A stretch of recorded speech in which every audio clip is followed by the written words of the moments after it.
All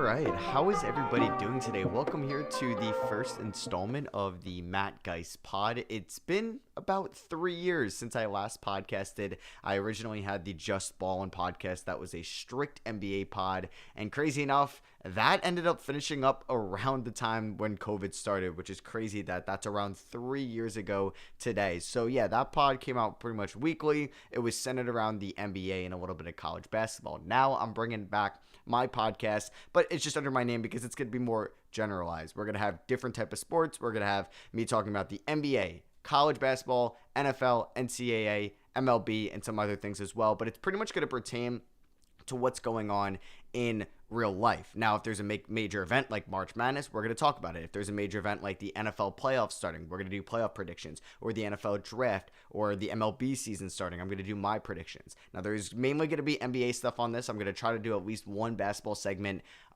during the week because this is going to be a weekly pod. I'm going to try to have these come out on Sunday, but this one's going to be different because it's episode 1 and I want to get this out before March Madness for you guys. But yeah, pretty much unless it's like the absolute deadest part of the NBA season in like August, there's going to be an NBA segment. So today, in the first installment, I'm going to go over my bracket a little bit. I made a video version on the YouTube channel, which you can also see a video form of this podcast on, as well as if you're listening on Spotify or Apple Pod, that will be on this as well. And then, yeah, I'm going to be talking about my bracket, similar to what I had in my video. Now that we're getting closer to the start of the tournament, I do have some changes that I'm going to go with that I'm going to talk to you guys live with on the pod. And then I'm joined by Jeremy Frank at MLB Random Stats. If you know him, if you're in the baseball community, you definitely do. He currently works for the Chicago Cubs, and he's a big hoops junkie. The dude loves college basketball. We had a great conversation that's going to take up most of this pod, giving up his analysis and his bracket, as well, just giving me some, or me also analyzing stuff as well, and maybe talking more about these NBA prospects. And then at the end of the pod, it's just a quick couple-minute segment on the MVP race, who I have between Jokic and Embiid at the moment, because that's what everybody's talking about. It's become very toxic, so I just wanted to put my 2 cents in there as well. So that'll be at the end of the pod. But yeah, welcome back. Hope you guys are enjoying this, or hope you're going to enjoy this pod as well. Like I said, it's going to be on Apple Podcasts, Spotify, as well as a video format on YouTube.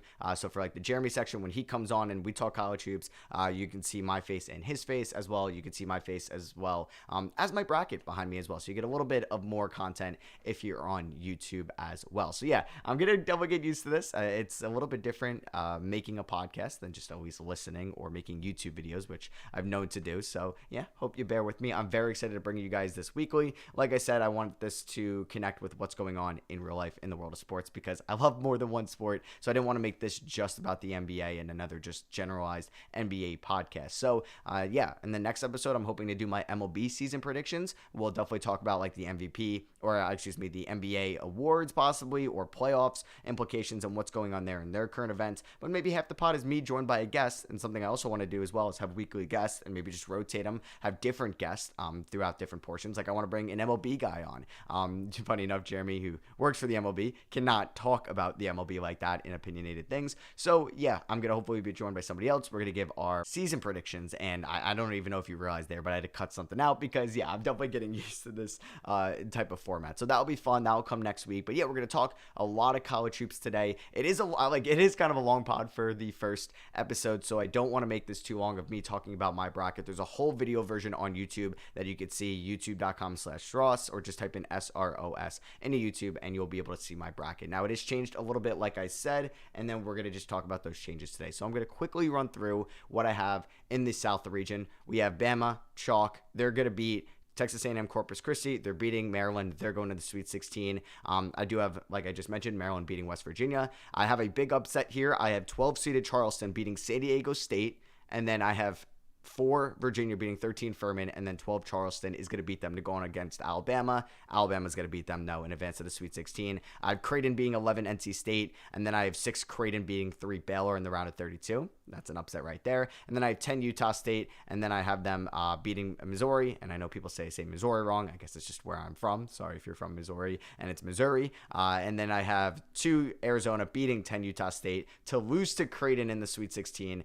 Alabama and Creighton in the Elite Eight over there in the South region. And I have Alabama going on to Houston to the Final Four. Moving over to the Midwest, we have 1-seeded Houston, chalk pretty much all the way. I have them beating Northern Kentucky, the 16th seed. I actually do have a change here in that video. I ended up 9-seeded Auburn beating 8-seeded Iowa. I'm actually going with Chris Murray, and we're going to have the Iowa Hawkeyes defeat Auburn here in the round of 64. Houston then beats Iowa to go to the Sweet 16. We have Miami getting upsetted by 12-seeded Drake. Yes, Midwest region and South region, I have both 12 seeds winning. Actually, we'll have almost all the 12 seeds here in this bracket. They're going to go on to face Indiana, who's going to beat Kent State in my opinion, but keep an eye out on Kent State, man. I do like them a lot. I think people might get caught up on Indiana and Arkansas, that we'll get to in a little bit, because of their prospects. Now, I think people might get caught up on Arkansas a lot more because Anthony Black and Nick Smith are projected top 10 picks, but they're not as good. Like, Indiana is definitely a better team than Arkansas, so I think that they're going to end up beating Drake to go on and face Houston in the Sweet 16, but then lose. So we have Houston, going to the Elite Eight, and then on the bottom half of the Midwest, we originally had Iowa State beating the Pittsburgh playing game against Mississippi State. We're having Pittsburgh beat Iowa State. Yes, we have an 11 seed and a 12 seed winning on this bracket, or on this region as well. 3 Xavier versus 4 Kennesaw State. Not gonna lie, kind of love Kennesaw State here. I don't have the balls to go with a 14 seed upset here, and I know that they're very well coached, Kennesaw State, and then I think we'll see if Colby Jones can lead the or they could lead Xavier to a round of 64 victory. They probably will. I'm gonna go with Xavier, but keep an eye on 14 seed Kennesaw State. I'm very high on A&M, and I have them beating Penn State. I know that's gonna be like a 50-50 matchup as well. 2 Texas beating Colgate. Watch out for Colgate, man. I think there could be some major upsets in the Midwest region. And then you have 11-seeded Pittsburgh versus 3-seeded Xavier. I don't feel great about it, but we're going to have 3-seeded Xavier go on to the Sweet 16 to face 7-seeded A&M. Yes, I have the 7-seeded Aggies upsetting their rival, in-state rivals, the Longhorns. So that's horns down here. Texas is losing in the round of 32. And then I have Texas A&M beating Houston here in the Elite Eight to move on to the Final Four in Houston. Now let's bump down here to the West region. Kansas, chalk for the first 2 rounds, have them beating 16-seed Howard, and then 8-seeded Arkansas, which means I have Arkansas beating Illinois. That 8-9 matchup, amazing. All of them amazing, as they should be, the most competitive ones, because they're the closest seeds to each other. 5-seeded St. Mary's versus 12-seed VCU. Keep an eye out on VCU, but I have St. Mary's winning. 13-seed Iona. Keep an eye out on them too, because it's probably Rick Pitino's last game coaching them before he joins either St. John's. I think Georgetown might be out of the race now. But I do have UConn beating them, led by Jordan Hawkins. I love UConn. We'll get to them in a little bit. So I do have them beating St. Mary's as well to take on Kansas in the Sweet 16. And then I have UConn upsetting Jalen Wilson, Grady Dick, and the Jayhawks to go on to the Elite Eight. Yes, I'm big on the Huskies in this bracket. We have 6-seeded TCU beating ASU/Nevada. I don't know the outcome of that game yet, because I do want to get this pod up for you guys now. We will know that one late tonight as I'm recording this, and then we'll see what happens in that TCU game, or who they're at least going up against, either Arizona State or Nevada. I honestly might be more inclined to take one of those teams, especially if it's ASU, and I think they can ride the momentum. But for now, we're going to have the Horned Frogs to lose to Gonzaga, who of course beats Grand Canyon. And it's funny enough, because in my video that I made my bracket predictions, there's a lot of people commenting saying I'm sleeping on Grand Canyon. I feel like there's like a cult fan base or a cult following of a team every single year, and they're like, I was just like, what? I think there's like a 0.005% chance Grand Canyon beats Gonzaga. I think people are very high on Gonzaga this year, as am I. I do have Boise State, I think, beating Northwestern. That's what I'm going 50-50 on. I might end up changing it to Northwestern, but right now we have Boise State and UCLA winning in the bottom half there. And then we have UCLA beating Boise State, Gonzaga beating TCU, and then Gonzaga upsetting the UCLA Bruins in the Sweet 16 to go on to face UConn in the Elite Eight, but they are going to lose to the Huskies. I have UConn going up against Texas A&M in the Final Four. Hell yeah. 7-seed versus 4-seed. And then in the East region, we have Purdue beating Texas Southern or Fairleigh Dickinson, and then I'm going to have them beat Memphis. I know people are going to be very high on Memphis after winning the American tournament, and they match up well against Purdue. But for now, I do have Purdue, the Boilermakers, beating Memphis, who are going to beat FAU. We have Duke beating Oral Roberts, but I could definitely see that Oral Roberts upset as well. And I have them going on to the Sweet 16 to take on Purdue because I do have Duke beating not Tennessee, but Louisiana, the Ragin' Cajuns. We have a massive upset here, 13th seed over the 4th seeded Volunteers. I honestly really like Louisiana here. I think they could have a sneaky Sweet 16 appearance as well. I think they could beat Duke, but I don't like Tennessee a lot with Zakai Ziegler getting hurt towards the end of the season. They started off great, but they have not been playing well over the last couple of weeks. I don't like Tennessee a lot, and I think even if they win, they sneak by the 13th seed. I don't think they beat Duke. We have 6 seeded Kentucky beating 11th seeded Providence. Kentucky, another inconsistent team, but I like them here. We have 3 seeded Kansas State beating 14th seed Montana State. We have 7 seeded Michigan State beating 10th seed USC, and then 2 seeded Marquette beating 15 seed Vermont. I honestly don't hate Vermont here. Marquette they weren't a preseason ranked team, and they ended up as a 2 seed. And it's crazy because the 1 and the 2 seed in the East region weren't even in the top 25 in the preseason. Purdue wasn't, Marquette wasn't, and we have both of them advancing. I'm going to make a change on the fly here. I have Kansas State beating Kentucky to advance to Kansas State Marquette in the Elite 8, or excuse me, the Sweet 16. We have Kansas State that's going to eventually lose to Purdue in the Elite 8 and go on to the Final Four. So my Final Four is Alabama beating Purdue in Houston, and then we have UConn beating A&M in Houston. So it's Alabama, UConn in the national championship, and I went with chalk. I got Alabama winning it all. I think they're very good. Obviously, they're the 1 seed, best team in the country. They're going to have a top 3 pick in the draft in Brandon Miller. So I didn't want to spend too much time talking about my picks. We talk about it a lot with Jeremy. So like I said, some things changed there. I have Pittsburgh over Iowa State now. I also have Kansas State beating Kentucky, and then another one as well that I'm tending to forget. Or I have Iowa beating Auburn. So yeah, hope you guys enjoyed just me talking about there and the intro to this. I'm hoping you're following for the ride. Hope you enjoyed the part with me and Jeremy. Like I said, he works for the Cubs. He's very smart and knows his college basketball stuff. So it was a great conversation. Hope you enjoyed, and I'll see you guys over there. All right, so now we're going to get into this portion of the pod. I brought on Jeremy here. We're going to talk more college basketball, more March Madness. He is a hoops junkie here. Jeremy, thank you for hopping on. I'm excited to talk about this today. Hey, man. Yeah, thanks for having me. I've been a big fan of the YouTube channel for a while, the podcast. So really, this is like the first time we've been able to talk, I think. I've probably been subscribed for like 5 or 6 years. So it's pretty cool to have it come around full circle. So excited to talk some basketball. Yeah, I appreciate that a lot. I know it was that long. That is crazy. And I've been following like your Twitter account, Jeremy. If you didn't know, is big or kind of made a name for himself being on Twitter, mainly about baseball stats and random baseball stats as well. That's kind of what went into his Twitter handle. So I'm kind of the same thing. Like, love following your tweets on the baseball side of things, just learning more about there. And yeah, so we're gonna just basically get into this. We're gonna talk about Jeremy's Sweet 16, Elite 8, Final Four, and Top 2. You guys already heard my portion of this and teams that I'm a little bit more fans of and not as fan of much. So yeah, we'll start off with the South region. I will start off with just like Alabama. Do you have Alabama going into your Sweet 16, or do you think there's a little bit of a Maryland, West Virginia upset there in round of 32? Yeah, I did pick Alabama. I think that they're probably the most talented team in the country, but at the same time, West Virginia is like not a team to sleep on. Their record doesn't look great because they played in probably the hardest conference of all time this year in the Big 12. But I think they're top 15 or top 20 in KenPom. They don't have the talent of a typical 9 seed. So I think if they can get past Maryland, and also Maryland's no slouch too. I mean, I'm a Purdue guy, and they whoop Purdue in Maryland. They do struggle away from home. I do think Alabama is probably more talented, or obviously more talented. I think they'll probably get through, but I honestly wouldn't be surprised for either of those two teams to knock off. I wouldn't, if I'm Alabama, I'm not too happy with the 8-9 draw. I think both those teams do have some upset potential, but I think Alabama's good enough to get through it. What about you?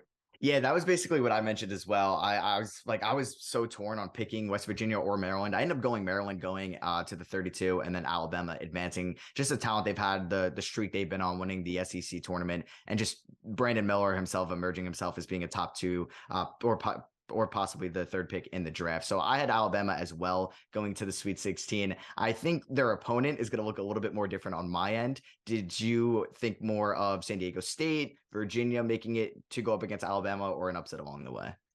Yeah, I'm not a huge Virginia guy this year. Me neither. I think the metrics are usually love Tony Bennett in Virginia, and this year, and I'm obviously a stats and metrics guy, but even watching them, the ACC is not good this year, and Yeah, they it's didn't. brutal. I mean, it's not like they like killed the ACC this year either. I do like San Diego State there, but I do like Charleston too. I picked San Diego State, but I mean Oh, Charleston. I think that they were ranked this year, and they do have a lot of talent. But I do like San Diego State a lot, so I went with them. yeah. Charleston. Okay. Yeah, I picked Charleston. They were my team that I actually had beating San Diego State and Virginia, just because Sure. I know the lack of competition that they had throughout the season. I just think they could score as much as anybody in this tournament. And I don't really love San Diego State too much, and I don't like Virginia at all. I do think Virginia, like I'll spoil that, or I've already mentioned it, gets past round one. I actually went to UNC Virginia towards the end of the regular season. I watched them live, and it's crazy that UNC was beating them by double digits the whole game because UNC has been garbage the whole Yeah. season. So yeah, I'm similar on not liking Virginia as much. So you're San Diego State basically versus Alabama in the Sweet 16. Yeah, I think that was like my preliminary look. Though I did get really annoyed with this selection committee because they Yeah. did put a lot of those mid-major matchups. Like there are a lot of teams that I really liked coming into the selection show, and they got matched up with either other teams that I really liked or just in a really tough matchup like West Virginia. I didn't really like them in that 8-9 game against Maryland, Mhm. and then Alabama, and then Charleston. I probably would have picked against a lot of 5 seeds, but I like San Diego State too. So Yeah. Okay. Yeah. No, it's kind of annoying that a lot of my like takes were like kind of ruined by like some of the matchups. Like, it is no. tough. Yeah. Cause you would like, there was one we'll get into like in the West region. And I was just like, I love this team so much and I could see them pulling off the upset, but it's just like the one team they face. I'm like, okay, I like them a little bit more if there was any other team. Yeah. So yeah, you're Alabama and San Diego State there in the Sweet 16. I was Alabama and Charleston. They were one of my Cinderella teams making it into the Sweet 16. So we'll go on to the bottom half of the South bracket. Now we have Creighton, NC State. And did you have any of those two teams advancing to the other side of the Sweet 16, or did you have Baylor or another team there? So you could just drop your Sweet 16 on that side. Yeah, I'm in love with Creighton. I'm all Me in. too. So I've got Let's the go. Big East this year, the top of the Big East. Maybe either I'm blinded by the fact that maybe the bottom of the Big East like wasn't great and they kind of just beat up on them. But Mhm.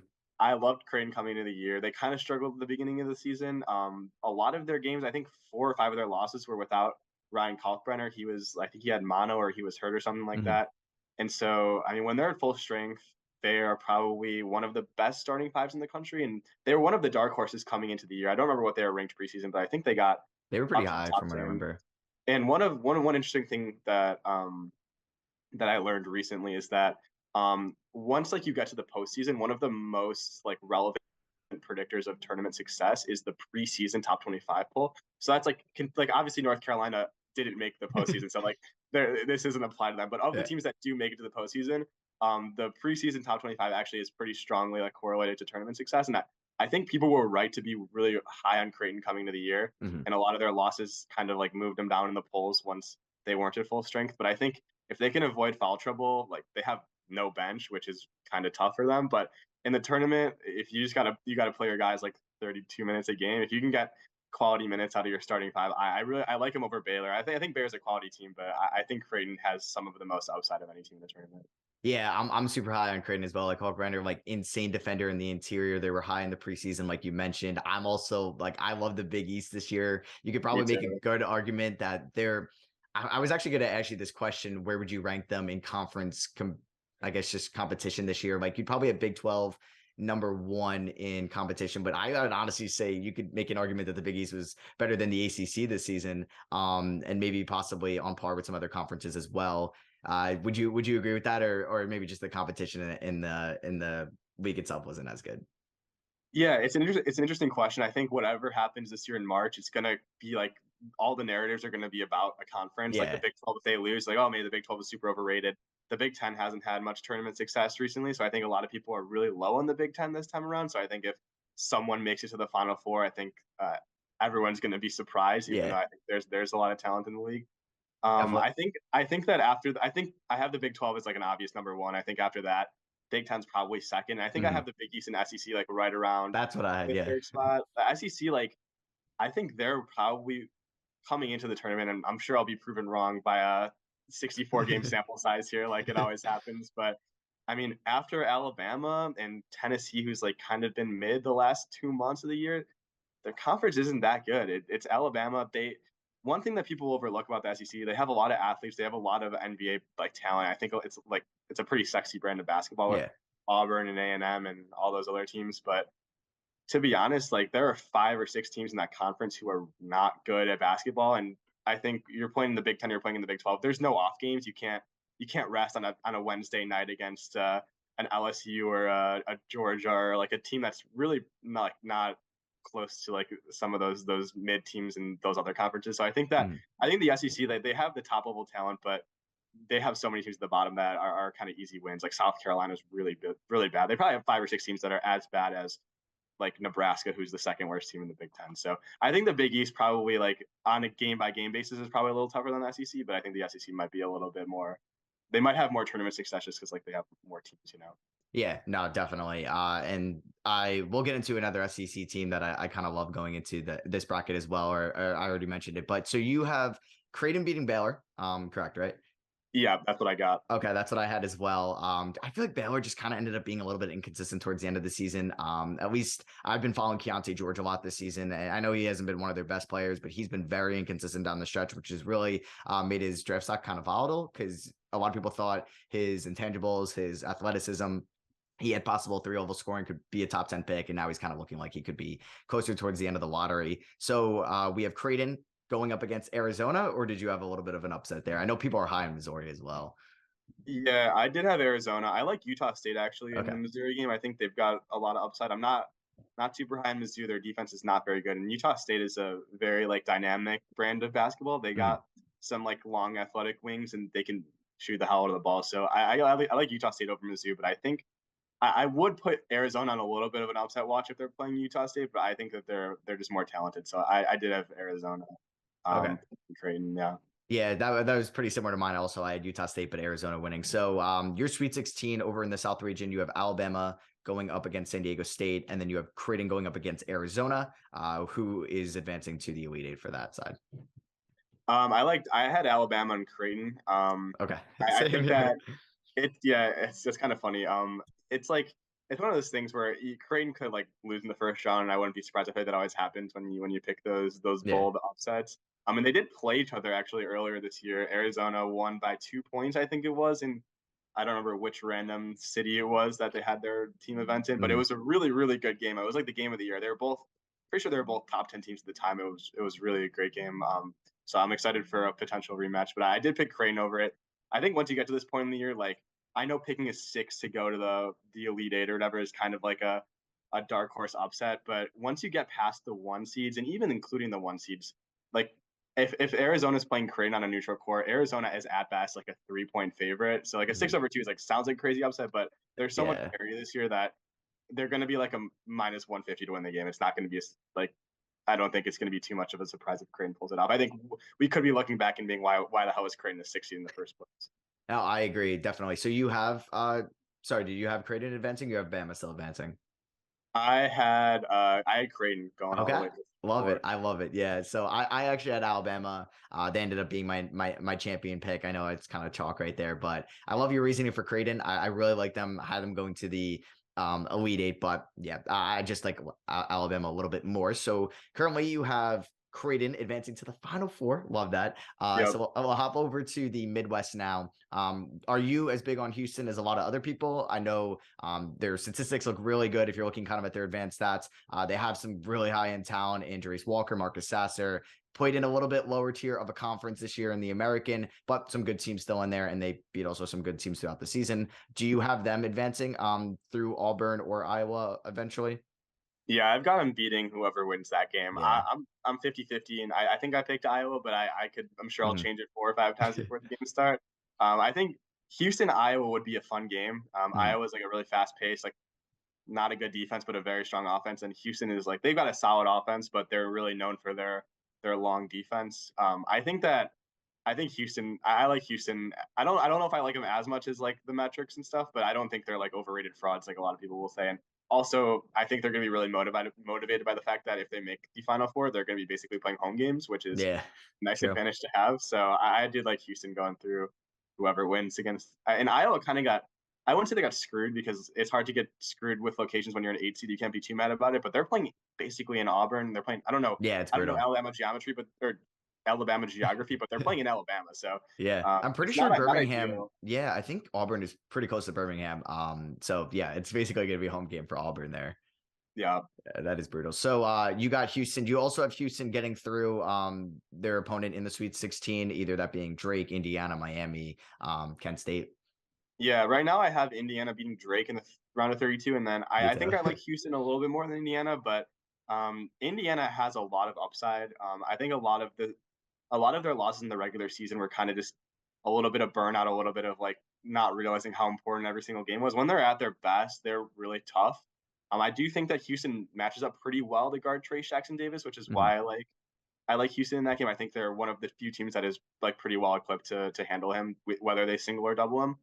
So I did pick Houston over Indiana, but if you have Indiana going into the Final Four or the Elite Eight or whatever, I wouldn't fault you for it. I think that when they're good, they were picked to be as high as a 2 or a 1 seed this year. So I could definitely see the argument for them getting as far as most people have them, or a lot of people have them. Yeah, they're a team that I love so much. I ended up having Houston beating them as well, but just like watching Trace Jackson Davis and then Jalen Hood Schifino coming onto the scene this year. Not a lot of people projected him to even be in the first round going into the year. And then I just found myself watching more and more Indiana games because of him. I really wanted to pick them over Houston, but like you said, I think Houston does match up very well with Jackson Davis there in the Sweet 16. So who do you have making it through if you want to give us the rundown through your bottom half of the Midwest? Yeah, it's interesting here. I'm not too convinced on anything that I've like put in so far. I really want to pick Penn State, but I don't think they match up well with. I mean, I don't know if they even beat Texas A&M, but I really don't like how they match up against Texas. So Mm-hmm. I have Texas over Penn State there, Okay. and that's if Penn State wins. I would have picked them over like a decent amount of like 2 or 3 seeds or whoever they got matched Yeah. up against, but I don't think Texas is a good matchup for them. I had chalk with Texas Xavier. I had Texas beating Xavier, Okay. but I'm not super convinced to be honest. Like Iowa State versus Missouri State or Pittsburgh, I don't even know if I'm going to watch that game. So like that's just Yeah. such a boring game. And Xavier, like they lost Zach Fremantle, who's one of their better players, but they've Mhm. been playing better without him. So I could be convinced that maybe he was just like a not like stat pattern, but maybe he wasn't providing as much as the box score would indicate. But at the same time, I don't see Missouri State, Pittsburgh, I'm not a huge fan of Iowa State. Yeah. So I like Xavier Texas there. I went with Texas to beat Xavier, but that's probably the pick I'm least passionate about to get to the Elite Eight. Yeah, I actually was a little bit different. I had eight Texas A&M actually going to my Final Four. So Okay. I mentioned how just I kind of like love them running up and down the floor. They crash the boards, and I think they could just be one of those teams that just has the momentum here. They're going to be kind of playing games close to home eventually when they get to the. Well, I guess I don't know if they'll be playing in a similar place as Houston, but at least if that happens, like they'll be able to counteract that off the top of my head. But yeah, I like Penn State as well. Like they have a ton of momentum. Nobody really thought that they were going to make it to the Big Ten chip. 2 points of winning. We were talking about that before. So I feel like they got matched up terribly. And then I went A&M over Texas. So you have Houston and you have Texas in your Sweet 16. Who do you got going to the Final Four? I could be convinced either way. I Yeah. think for my brackets, I'm probably gonna go with Houston. I think that Okay. I haven't looked at the numbers on ESPN yet, but I think a lot of people are gonna fade Houston at this point. I think a lot of Mhm. people think they didn't play anyone good, and Yeah, they're going to that pull out well the American that Conference is thing. kind of true. They didn't play as good of a schedule as Texas did, Yeah. but I mean the point differential speak for themselves. They dominated teams that did not get dominated by other good teams. Hmm. So I like Houston there. I think playing the bracket math, I think a lot of people are not going to have Houston that like if Houston gets to the Final Four, like as they're predicted to, and as the metrics say that they're probably favored to, I think a lot of people are going to be like, oh man, like I had Houston losing in the round of 32, or I had him losing to Indiana, or I had him losing to Texas or something. So I think a lot of people are going to be surprised when the best team in the country gets to the Final Four. So if they do make it to the Final Four, I'd like to collect my easy bracket points there. So There you I think I'll go. probably ride with Houston there just because I think the public perception isn't too high on them, but and once you get to that point, I think Texas matches up like pretty easily against them. I think they could beat them, but yeah, I think both teams are going to be really excited to get to Houston if they have the chance to, or Texas A&M too. Like that's Mhm. another team that would really want to stay in Texas. Yeah, no, definitely. And like, I mean, Houston has they beat Virginia. They lost to Alabama by only 6. They beat Memphis twice. So they played some talent, but yeah, like you said, like not as Yeah, much as some of these they other were, conferences. if I remember correctly, they were running Alabama too, and Alabama had Yeah. a nice comeback. So they have the talent to compete with anyone. I don't think. And last year they made a run in the tournament too. That I don't think that this year's team should be a surprise. Jarris Walker's really good. I know he's Yeah. climbing up NBA draft. I was actually surprised. I'm kind of the opposite of you. I pretty much only follow college basketball. I don't watch too much NBA. Yeah. And so I watched a Houston game for the first time in a little bit. and Jarris Walker hit a couple threes. I'm like, oh, like this guy, like I didn't think he like had that kind of game.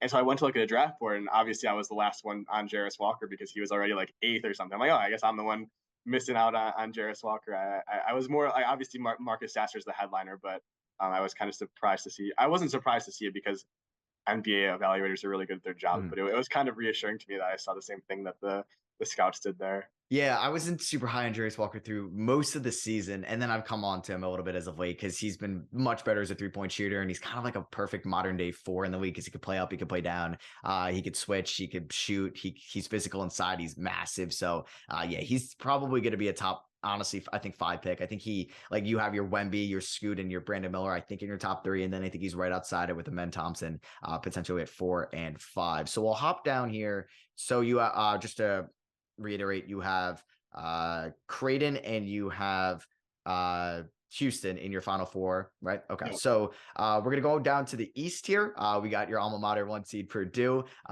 Do you have Purdue making it? I know you said Memphis might be a tough matchup, and they definitely will be. Do you think they're advancing? How far do you have them advancing pretty much? Yeah, honestly, I'm gonna stay out of Purdue here just because I think I'm gonna be. I think a lot of my friends will tell you that I'm like so like anti Purdue because I'm not like anti like rooting against them, but just like I'm so pessimistic as a Purdue fan that I'm sure I'll pick them losing to Memphis just so that if they do lose, it's like an emotional hedge. And I do think that FAU. It's funny with that Memphis FAU matchup too because I think a lot of people are picking Memphis over Purdue. I think they match up pretty well against them. That I think a lot of the times when you have those 8-9 games where one team looks really good against the 1 seed, they like lose in the first round, and it's like no one picks FAU to beat Memphis. So I think with a lot of the experts picking Memphis over Purdue, I'm sure it'll be kind of funny when FAU like runs. I know wins. But yeah, I mean Purdue will be favorites against Memphis by at least a few points, but Memphis has out of all the 8 or 9 seasons, they probably have the best. Like they've played really well against good teams. They beat Houston in the AAC championship. They barely lost to them earlier in the year, and that was without Kendrick Davis in one of those games too. They almost beat Alabama. I know that doesn't really count as almost, but it was close. I mean, if you're Purdue, you're a little nervous that I mean they beat Auburn, they beat A&M like you said. Just to make sure I'm not messing anything up. Beat Nebraska. I know Nebraska's not like outstanding, but like they're a team that Purdue's like you can 1-to-1 compare Memphis versus Nebraska and Purdue. They've beaten a lot of major conference teams for like an AAC team that I think you're nervous if Purdue struggles against the full court press that I'm sure Purdue fans are rooting for FAU in that game. I think Purdue's a better team. I think if they played 100 times, I think Purdue would probably win 70 of those times. But it's March, and so I'll leave it at that. I'm gonna like leave a hole in my bracket there. Let's pretend that I go with Memphis just so we can complete the bracket. But it's like one of those things where I'm gonna I'll be off Twitter for 2 weeks if Purdue loses that game. Oh my god! But at least my bracket will be good if I pick Memphis. So I'll roll with Memphis there. But it's one of those things where I mean. I said it to you before the podcast, but I think a lot of people are fading Purdue this tournament. I think that, I mean, maybe they're right for it, but at the same time, I don't think they're any worse off than the other 1 seeds. You can point to like some of the holes that Purdue has, and I think a lot of teams are like, oh, there's no way they're making it to the second weekend, but like 16 teams have to make it to the second weekend, and I think Purdue's probably as well suited as any of them are. Contrary to what I just said, like they have. If you look at the shot quality metrics, they have one of the most efficient shot quality offenses of all time, and that's because they have a 7'4" center and they only really take layups and threes and get to the free throw line a lot. They don't foul a lot. They have a great offensive rebounding percentage. So, and they have a pretty solid defense when it comes to forcing bad shots. I think they have one of the highest like mid-range shot defenses allowed. Like their opponents take a lot of mid-range shots because Zach Edey plays that kind of drop coverage that opponents aren't trying to drive on him that often. So. I think that like they're set up really well. I think that especially Memphis' style of play could be kind of chucky against Purdue. That maybe that's the advantage for Purdue, and I think they're set up pretty well. But that's all. I don't want to talk more about Purdue, so I'll just pick Memphis just for argument's sake because I get too heated. Okay, yeah, no, that's definitely reasonable. I just remember last year, I have a couple friends that like are UNC fans, and when UNC, we was the 8 seed last year going up against Baylor in the same position, everybody was like, it's like we were all saying like, all right, we're taking Baylor, we're not getting our hopes up, And it's kind of like on the opposite side, like the Memphis, they might have the momentum going into this, and like UNC had it beating like Duke in the final game of the season, and yeah, they rode that momentum. So I was big on Purdue. I am big on Purdue. I have them in my final 4, but we'll say Memphis. I'll go with. I hope you're right. Yeah, I'm sure. If they make the final 4, like as much as I'll be surprised as a pessimistic Purdue fan, like as a basketball fan, there are so many reasons why they should make the Final Four this year that I wouldn't be surprised. Like looking at the region, they beat Marquette, they beat Duke already. Like those are two teams that I think are the two of the bigger threats to them after you get past Memphis. Blew That out Duke, yeah. I know that Duke is a lot better than they were, and I think Purdue's maybe a little bit worse than they were at the time. But at least as a Purdue fan, you can have some confidence that you've seen these teams. I think a lot of times as a Purdue fan, you're like, oh, like Duke has all these athletes, like they're going to run us out of the gym when they play us. But at least you have like the confidence that you've already beaten them once. But one other point I'll bring up, which I think is kind of fun, in the first round game for Purdue, they could be playing against Farley Dickinson. I don't know if that's how you say it. Yeah, that's up in New Jersey, I think, right? I think it's I'm in New not sure. Jersey. I thought they were like in Texas, but I could be Oh wrong. no, I might be thinking of Oh a no, different I think school. they are out east. Actually, you might be right because I know someone out east who said their dad went there, so I think that makes sense that they'd be out east. Yeah, they're in New Jersey because there's one of my internships back in the day, a girl in my cohort, she was from this school, and I was like, I've never heard of this school. I remember looking it up, and that's actually funny that they're in the plan. Yeah, as a 16 seed because I was like, okay, whoever plays Purdue is gonna lose, but that's wild that they made the tournament. Or Yeah, they one couldn't. one funny note about them. I obviously don't know anything about them, like even what region of the country they're in. But if they do knock off Texas Southern, who is like the worst team in the tournament, one of the worst teams to ever make the tournament, they have the shortest starting lineup in the country. They start two guys. Their point guard and shooting guard are 5'8" and 5'9", and then their 3 and 4 are 6'3" and 6'4", and their center is 6'6". What? So they could be That's tasked crazy. with guarding Zach Edey. And I think if Purdue was trying for 40 minutes, you could see Zach Edey put up like a 50-20 game in that. Like they have like he basically has a foot on every player on their team, which is like he usually has at least 6 inches on guys. But I mean, how do you? I'm sure I'm sure Purdue will win by 20 with Zach Edey being held to like 12 points and 10 rebounds because he doesn't play much or something like that. But I'm interested to see how they even try and guard him with basically like two small forwards and 3-point guards. That is crazy. I did not know that. We don't need to spend too much time talking about even Yeah. the potential 116 game because I'm sure like most people aren't even going to watch it, but I'm sure he could put up a crazy stat line like a 25-minute like 30-10 game or something. Oh yeah, for sure. Oh my God, I did not know that. That is actually wild. Yeah. Okay, so you still want to go for Memphis here, go into the Sweet 16, or yeah, so we'll have Memphis going to the Sweet 16. Yeah, I'll fade Purdue here, and we can talk more about this, but yeah. Okay, are you high on Duke, Tennessee, Oral Roberts, recent occasions at all? Not really. I'm not high on Tennessee, but I also don't know anything about Louisiana, to be honest. So I picked Tennessee over Louisiana. I don't think Tennessee's a good basketball team at this point in the season. Like they lost one of their better players. I didn't think they were good to begin with, and I don't think they're that good. I really want to pick Oral Roberts in the first round, but I think this is one of the years. I think a lot of people are going to pick him over in the 12-5 game because of course, yeah, there's always be fives, and Oral Roberts beat Ohio State the other year, and they have access to still. I think Duke is better than them. I think that Duke is going to win the game. So I have Duke beating Tennessee, but it's one of those things where it's just because I don't think Tennessee's good. It's not because I'm in love with Duke or anything. I just don't. I think a lot of people are in love with Duke, and I think a lot of that's just like the name brand NBA stuff. But I think they'll beat Tennessee because I think they're just a better team. Yeah, definitely. I don't love Tennessee either. I actually have Louisiana beating them, not because I really love Louisiana, just because I don't like Tennessee. And I'm like looking again at like Tennessee's resume. Like they start off the season, like they beat Alabama, they beat Kansas by double digits, beat Texas by double digits. It just feels like over the last like month and a half, I'm just watching them just constantly make turnovers, constantly miss like they can't score. Yeah, it's crazy. I don't know like what happened through the midseason. Maybe I just don't know if somebody got hurt or somebody just decided to not play as well. But yeah, I know they lost like one of their guards, Zakai. I forget his last name, but Ziegler, yeah, it's crazy. Like the two halves they've had this year. So I also had I was in Louisiana. So I'll have to look more. I'll have to look more into the Louisiana team. I could be convinced that they lose the first round. I was kind of scrolling through, and I picked Tennessee to win. I think they'll win just looking at it like vaguely right now, but I could be convinced of Louisiana. Yeah, and it's gonna be funny because I think Tennessee is kind of known for their kind of struggle in March too. That it would be really funny if everyone fades Tennessee this year. I know, right? I mean, they're a 4 seed, and you're right. They have those wins that it's like it shouldn't be this obvious that to everyone that they're going to lose. And I think that's kind of one of those things that we'll look back at. Why was everyone so low on Tennessee? Like they have one of the best defenses in the country. Yeah. But one of the other things too is that they also have like I don't know if it's still true. I'll check KenPom right now, but they had a historic 3-point percentage defense. They still do. They're allowing only a 26% 3-point percentage allowed, but as of like 2 months ago, they were at like 22%. Like their opponents were shooting 22% from three, something like that. And I think that's crazy. Like you can be good at defense, but it's really, really hard. You need a lot of luck. Yeah, I feel like there's a lot of luck that goes into that. In a 30-game season, 3-point defense is like a good amount of skill, but also a ton of luck, like way more noisy than like 2 point percentages. Hmm.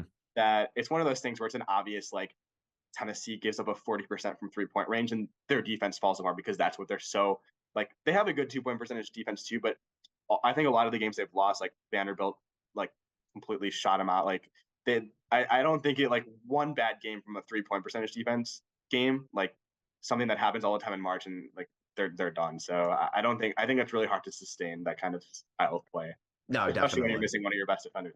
So. Yeah. So you have Duke and Memphis. Who do you have advancing to the Elite Eight? I like Memphis a little bit there, Okay. but I haven't Yeah. decided there. I could see either way. I Yeah. think Duke is really coming on, but I also like I think Memphis is a really strong team. Kendrick Davis is an outstanding player, and they have a really like tough full court press that they run that I Hmm. think that they those like if you're dealing with a team that's unprepared, like they steal you like at least a few baskets a game, and that could be enough. So I have Memphis right now, but I'm not too convinced there. Okay, cool. Yeah, so you have okay, so Memphis into the Elite Eight. Now let's go quickly through the bottom half of the East. So any team specifically that you maybe have an upset or you're not too big of a fan of, and then like who's in that part of the Sweet 16. Yeah, I have chalk there the first Okay. couple or the first round, I think. I like Kansas State a bit. Hmm. I think that I like Marquette a lot too. I haven't really decided there. Michigan State could beat Marquette. Hmm. But I like Marquette. I'm kind of a Big East homer for some reason this March. Like I think that Marquette's probably like the team to beat there. That I'm not too convinced Kansas State versus Marquette who I picked there. I think I probably roll with Marquette. But Kansas State had a stretch of the year where they were unguardable. Like they have a Hmm. really good 1-2 punch in Keontae Johnson and Noel that they're tough to guard. But Marquette, their offense is outstanding. The way like they don't really have any star players. I know Tyler Kolek won Big East Player of the Year, but I don't think he was really like a seen as a superstar coming to the year. That the way Shaka Smart runs, like their offense is really tough to guard. That Hmm. I think I'll pick Marquette here. Okay. What So about you you? have I actually I had Kentucky pulling off the upset over Kansas State, but I think Yeah. this one I'm holding on to because this one I think I'm going to talk myself back into Kansas State because I've become a fan of Kentucky like as of late, but they've been also such an inconsistent team this season. I think it just comes down to maybe coaching, but Kansas State's a really coach team, and I love Keontae Johnson what he's done this year. So I don't know, that one I went back and forth on so much. I ended up going Kentucky to lose to Purdue in the Elite Eight. I had them beating Marquette as well because I don't know, I wonder if Marquette's just going to be able to hold on down the stretch. So for your side of things, you who do you have advancing to the Final Four? Let's say, was it Memphis or did you have Memphis losing to a Marquette or Kansas State? Yeah, I think I like Marquette or Kansas State if I switch them Okay. to make the Final Four, and that's if Purdue doesn't. Like, I think Purdue's still the favorite, and I'm only picking against them because I don't want to be mad when they like super mad when they lose. So Yeah. I think Okay. Purdue's still the favorite, but if not, I think it's kind. I know it's kind of, if the 1 seed doesn't make it, then it's gonna be the 2 or the 3 seed. But that's kind of what I have right now. Okay. So okay, so that's what we got on the East region. Now for the West, did you have basically chalk on Kansas, or did you have anybody that could maybe give them a fight there? Yeah, I think a lot of people like Arkansas over Hmm. Kansas in the second round. Wow. Okay. I like them too. I think you probably like them too because they got a lot of NBA draft Yeah, Nick Smith, potential Anthony there. Black. Yeah, I think if Illinois beats Arkansas, I think Illinois could beat Kansas if Hmm. like the Illinois players like pretend that they like each other for a couple games. I think Kansas like they have the quad one wins and they've Hmm. been battle tested. So Yeah. I don't think them getting to the Sweet 16 is going to be a surprise to anyone. But I did pick Arkansas over them in the second Okay. round. Like I that. Yeah. it's really interesting because they really got screwed in the brackets. Like they got moved. They should have been the number 2 overall seed, and they should have been playing in Kansas City in the Hmm. Sweet 16 Elite Eight. I know that's like a huge advantage, basically playing in like at home, but they did, in my opinion, earn it. And instead, they Hmm. got put into a bracket where I could be convinced that they're the 4th best team, like on paper. I think that you look at the UCLA as the 2, Gonzaga as the 3, UConn as the 4. Like I think Kansas is It's maybe brutal. a little bit better than them, but like I don't think it's that close. I think if you look at if you have a point spread like Kansas, UCLA, or Gonzaga or UConn on a neutral court, I don't think they're favored by more than 2 points against any of them. It's a really tough region. They got screwed out of Kansas City. That even if they do get past Arkansas, it's really a tough road for them. And I kind of feel bad because they had a great season in a tough conference. So I don't know. What did you have? Yeah, I was like, wow, this like looking at this initially, I was like, this is just like a loaded region here. I love Arkansas because I just like for Nick Smith's purpose, he's been injured all year, but you see the potential. So I just want to see as many more Nick Smith games as I can out of Arkansas. I do think Kansas ends up advancing, but the team I love in this region is UConn. I Me don't know too. if it's me. Yeah, okay, yeah, because I love watching Jordan Hawkins. I love what they did in the Big East this season. They're actually ranked by the metrics kind of high. They could score a ton. They're a good defending team. They have some nice wins as well. They blew out Alabama in the beginning of the season, and they've had some nice wins over the time as well. So I'm big on UConn. They're a team that I actually have in my Final Four. So that's basically what I had. But like it's loaded here because like I think this could be a Gonzaga year as well. Definitely not as talented as some previous years, but they maybe that's a benefit for them just not being talked about as much. UCLA is great. They're great in the metrics as well. It's really a loaded region. So you have you're high on UConn as well. I saw you nodding your head. Yeah, I think UConn's either losing to Iona in the first round or I, making the Final Four. I that's don't what I think. said because I'm like Rick Pitino's gonna go out with a bang, and then like I'm like, Yeah, oh, but it's UConn, and so it's tough.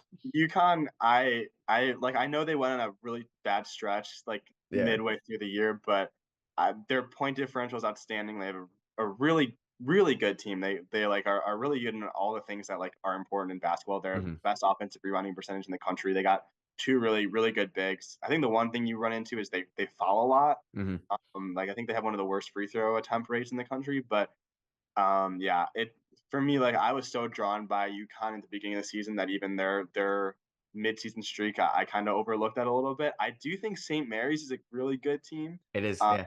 I like them over VCU in the first round, and I know I said UConn's either losing the first round or losing in, or like being in the Final Four, but St. I was like looking at it from a Purdue perspective. I was really hoping to avoid UConn as a 4 and St. Mary's as a 5. Like I would have been really upset if they were in the region and they got put in the same region. Hmm. So I think they're probably the best 4 and the best 5 seed, like in my opinion. So I do like UConn there.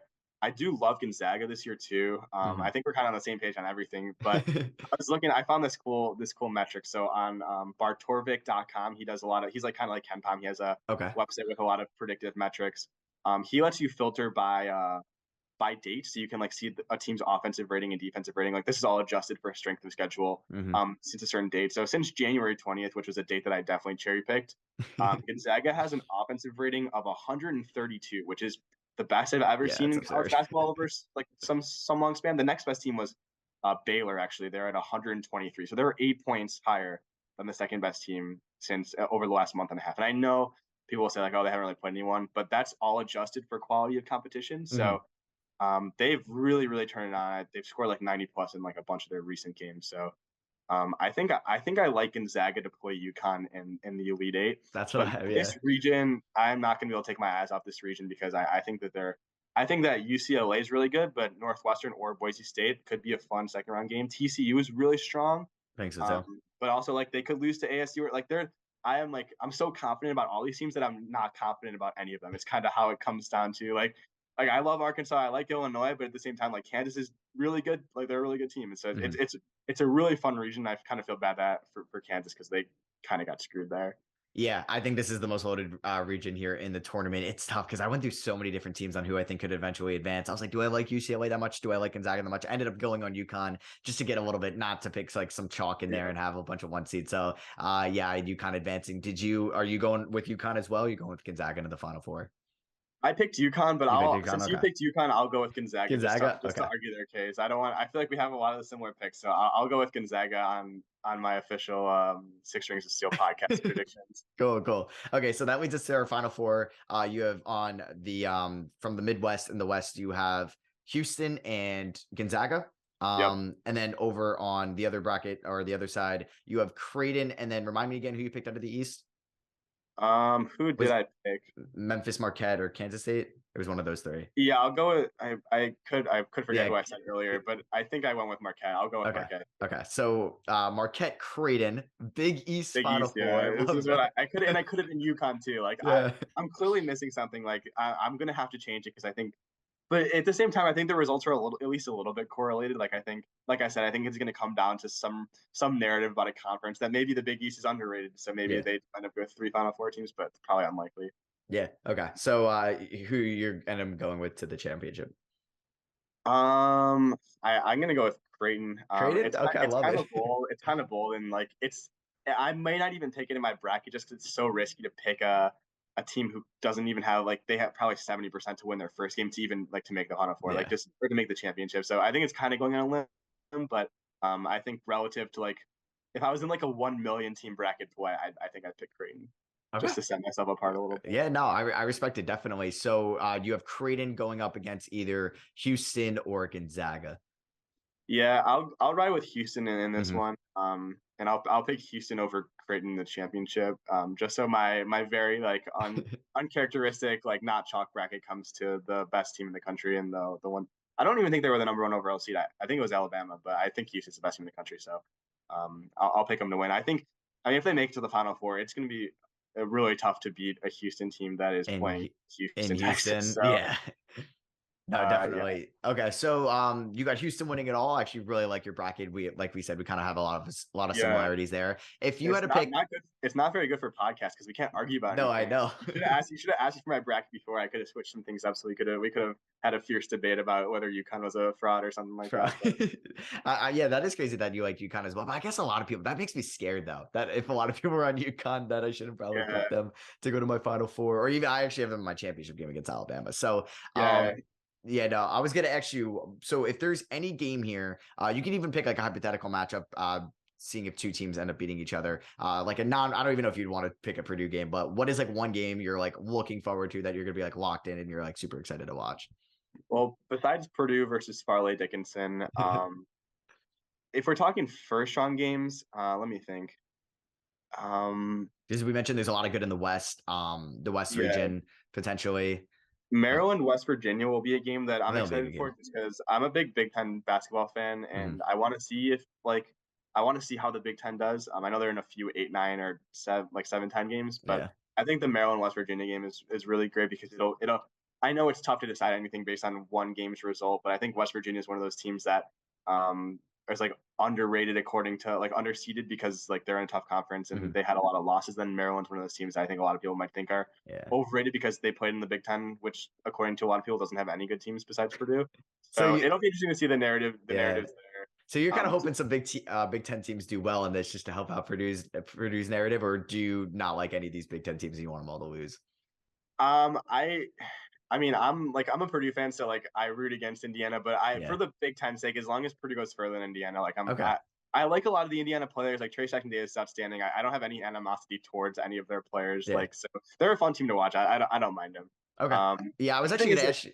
Oh no, I was just going to ask you. So it's probably different between maybe basketball and football, but is their biggest rival Indiana in both sports, or is it? It's not even Indiana.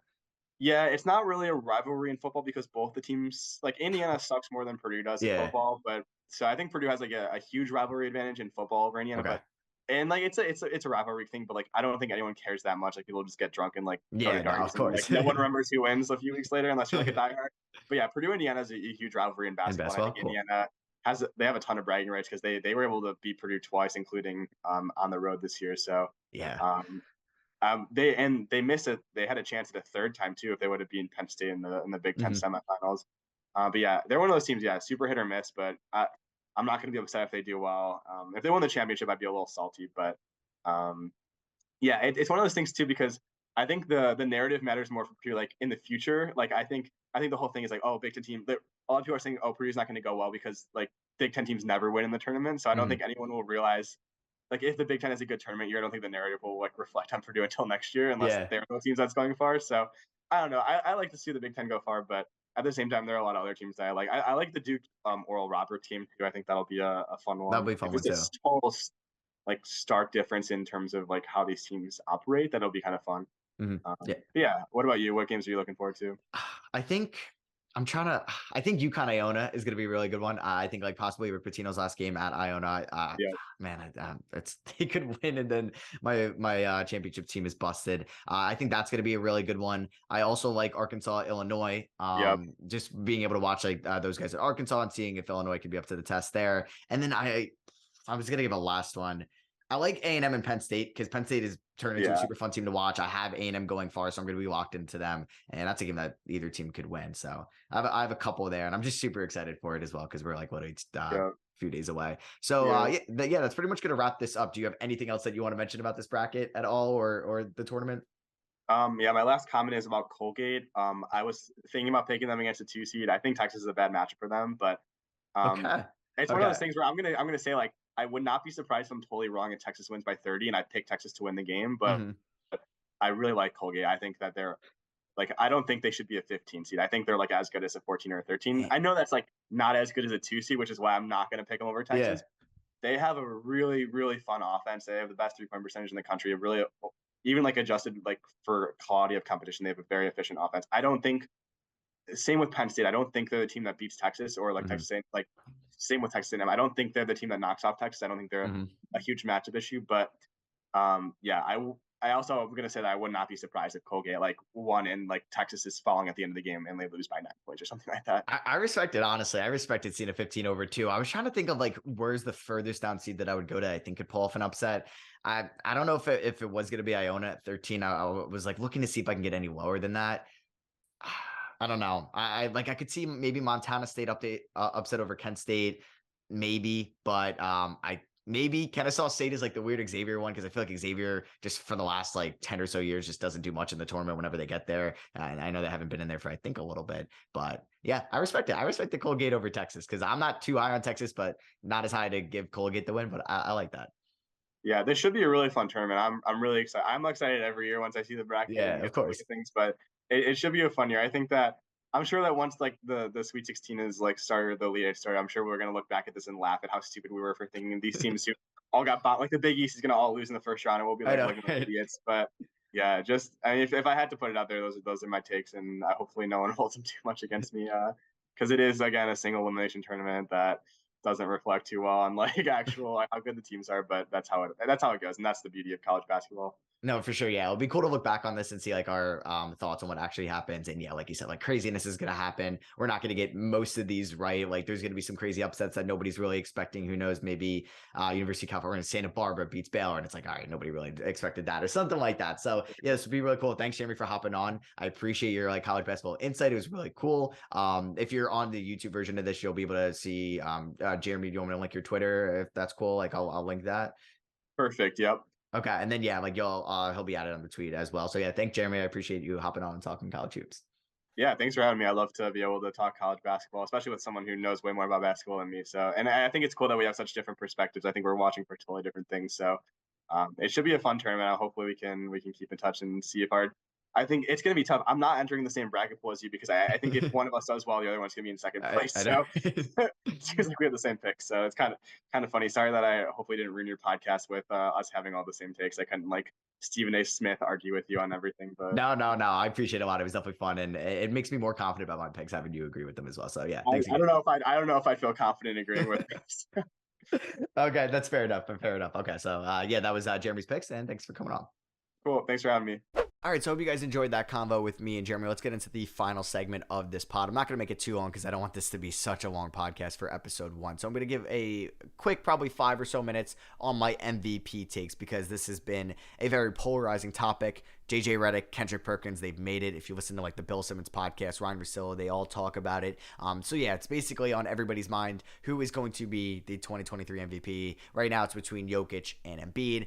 Giannis had a little fight in him, but then I think the games played is really going to knock him out of it. So yeah, for the most part, like during the regular season to the point we are at now, I would say probably up until 2 weeks ago, it was definitely going to be Nikola Jokic. He was going to win his 3rd straight, something that hasn't been done in 40 or so years since like Larry Bird. And yeah, that's basically, we already penciled it in. Now it still can happen, but the Denver Nuggets are currently 46-23 at the moment I'm recording this, and the Philadelphia 76ers are 45-22. The Philadelphia 76ers have a higher winning percentage than the Denver Nuggets. Now, that was a big thing in Jokic's case because the Nuggets were the 1 seed for basically all of the regular season. They are going to most likely finish as the 1 seed. And the Sixers were never really in the top 2 seed. It was always Milwaukee and it was always Boston. Now, Philly is only a game behind Boston for the 2 seed and 3.5 back of Milwaukee for that 1 seed. They currently have a higher winning percentage than Denver. Now, the East is way more competitive this year than the West. The West doesn't really make a lot of sense. I kind of wish I made some podcast episodes during the regular season to give more of my thoughts on the West because yeah, it makes no sense, and we'll definitely get into that in later episodes. But now I think Embiid has the best case he's had all season. I think right now, if the season ended today, I think I would give, if I had an MVP vote, I would give it to Joel Embiid. Now, there's a lot that goes into this. Embiid is currently averaging 33 points. I read a stat that he's only scored like under 2 points twice this year or something crazy like that. He also has 10 boards to go along with 4 assists, over a steal a night, a block and a half. He's shooting 35 from 3, 53 from the field, and he's shooting 85 from the line, getting there about 12 times a night. The Sixers, like I said, have a better winning percentage than the Denver Nuggets. They play in a tougher conference. I think if the season ended today, I would give my vote for Embiid. And I think a lot of narrative stuff goes into this because Embiid's never won. He's been finishing second the last 2 seasons. And I think the defensive edge on Embiid, being that elite rim protector that he is, gives it, or it makes me want to give it to him a little bit more than Jokic, because I honestly said last year, for most of the year, I was different than a lot of people. I think Giannis. I'm a big Giannis fan because I think he impacts the game so much on both ends of the ball. And I think Embiid does that a little bit more than Jokic. Now, I think Jokic is more impactful on offense. His efficiency has been insane. It's video game numbers from a center. He's averaging a triple-double, 62 from the field, 40 from 3, 81 from the line. Now, I would love to say I would give co-MVPs, but nobody wants to hear that. Everybody wants an answer. Like I said, if the season ended today, I'm going Embiid. But Embiid has probably been better over the past couple of weeks. That's why I'm probably giving it to him. Towards the end of the year, I have no idea. We still have 15 or so games left of the season, so a lot is going to change, and I don't plan on talking about the MVP, who my MVP is, until the regular season is over after today. So yeah, if I had to give a vote today, it would be Embiid. And trust me, I am not a Phillies fan, or excuse me, a Sixers fan. I live in Philly, and trust me, I can't stand Sixers fans. I can't. The last thing I want to do is give them something more to talk about of Embiid winning MVP. But I'm going to do it because, like I said, I'm not biased here. We talked about it with Duke before. Now I have Embiid winning MVP. It's going to be very close. A lot of the advanced stats still prefer Jokic. Not going to lie, the memes are funny. It's like Jokic using his VORP to stop Embiid. It's funny. Okay. But jokes aside, I think it's very close. I think it's like 51%. You know what? I would say it's 50.5% Embiid, 49.5% Jokic. I think it's that close right now, and I think at the end of the year it could be something completely different. I think it's honestly could go down to who has the better record. Now the Nuggets, they're going to have that stature of being probably the 1 seed. The Sixers might finish with a better record, but as the 3 seed, and that might come down to it as well. I just hate how toxic it's kind of gotten because people are bringing so many different things into it and making it such a crazy thing. Now, yeah, a lot of narrative is going to go into it. Embiid does play with Harden. Jokic does play with Porter Jr. and Murray. Take that for what you want. But I think I'm perfectly okay with either one winning it right now. If it was Jokic, I get why. If it's Embiid, I get why. I think people are very hung up on this, and I think we have to just let it play out a little bit. But it's fun to talk about. It definitely is. People are probably taking it way too far. But the way Embiid has been playing, it's like he's giving you 35 plus every single night. Like I just saw him live against the Wizards, just dominated that game effortlessly. Like his mid-range jumper, just like at the elbow, little fade is just like unstoppable. It's unstoppable. He like had 3 straight possessions, going down, bucket, going down, bucket, going down, like dribble, move, bucket, and it's like, how do you stop this guy? How do you? So, yeah, like I said, I'm giving my MVP vote to Embiid right now, but a lot can change over these next couple of weeks. It's going to be exciting. So I hope you guys enjoyed my return to the podcast. I hope it wasn't too wonky at all. I'm definitely going to get my feet wet again with it because it has been kind of 3 years. Like the last time I did this was peak COVID, so it has been a minute. I'm excited to bring this back to you guys. I think like the 1 episode a week is going to be perfect. I want to talk about different, at least different sports, as it's probably what's going on in that said sport. Like I said, I want to do my MLB predictions next week because the MLB season's starting up, and I want to give like my MVP pick, my Cy Young picks. So I'm hopefully have a guest on for that as well, and that'll be super fun. And then we'll have like my NBA playoff episode. We'll have the award episodes, and then the off season and stuff, and some of the NFL offseason stuffs will also be on my Triple Option podcast. It's a podcast I have with 2 of my buddies that we do about once a week. It's super fun. I get more of my NFL opinions over there. But hey, I'm definitely going to have NFL segments on here as well as some college segments. I'm excited for the draft. Free agency has been super fun as well. So yeah, I hope you guys enjoyed. If you can leave a rating or review on Apple Pod or Spotify, I'd appreciate that. But if you want to get more of this, just hey, hit that follow button. I would appreciate that a lot as well. If you're listening on YouTube, hit that like button. I would appreciate that. Also, maybe drop a comment as well, and I'll definitely reply to all of them. So yeah, thank you guys. Appreciate you coming out. Hopefully things get better in episode 2. I'll catch y'all there. See you guys.